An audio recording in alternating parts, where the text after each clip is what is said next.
Hi everybody, Sandy here with Orange Coast Community Church, coming to you tonight because we're going to talk about propositions. The California state propositions, there's 12 of them.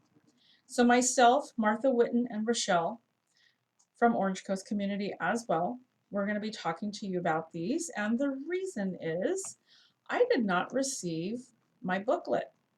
And maybe some of you have, maybe some of you haven't. But we thought it would be a great way to get some information out there to you about propositions, because sometimes it's actually really hard to find unbiased information about these propositions. So anyway, that's what we're doing. And if there's any kind of a bias that's going to be put on it, it should be the Christian point of view. So anyway, let's talk about what a proposition actually is, you guys. So a proposition are proposed laws presented to the public to vote on. They can make new laws, they can change existing laws, and sometimes they just downright can change the California's constitution. So it's really important for you to stop and read about the propositions before you vote yes or no on them. They're actually really important. So at church last week, we put out some voter guides.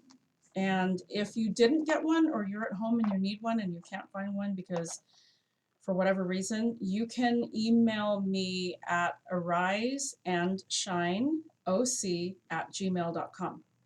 And I will make sure that I send you a PDF of a voter guide and any information you need about the election, okay?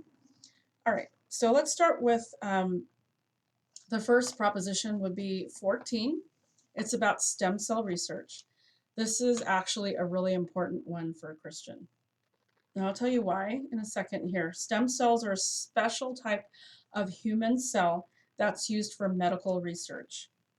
They can grow into many different types of other cells, like brain cells or heart cells. And they're used to find treatments for many kinds of diseases. It's groundbreaking research. But there's a problem with it. There's a moral and ethical dilemma attached to it.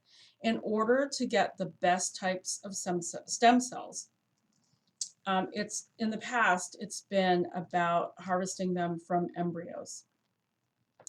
From what I understand, they don't really do that now, but who knows? We don't really know.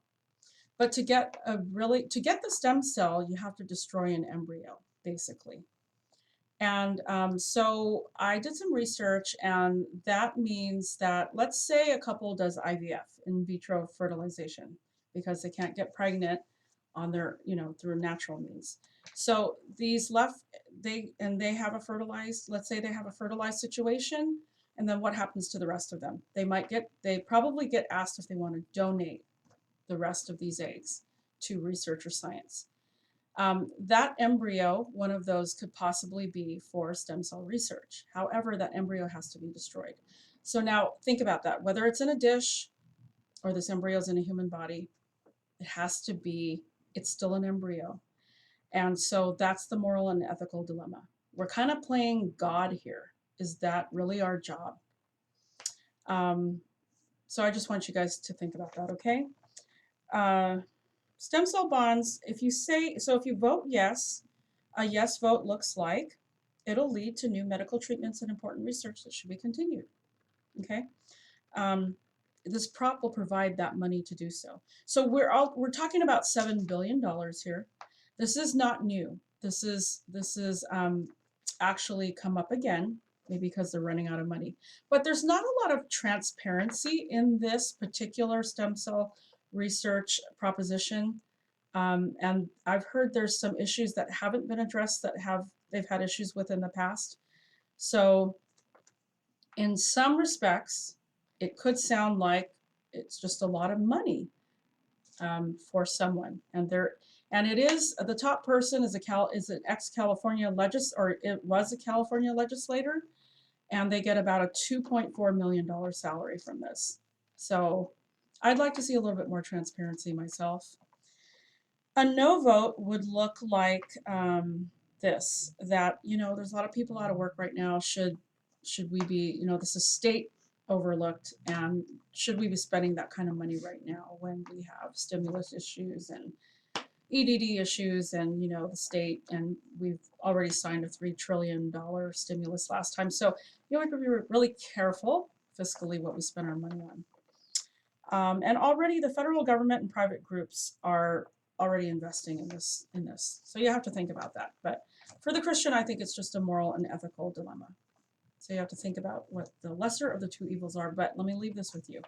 We already abort 4 to 6 million babies a year. That's a lot of babies. And I'm going to leave you with scripture, Galatians 6:7. Do not be deceived. God is not mocked. For whatever a man sows, that he will also reap.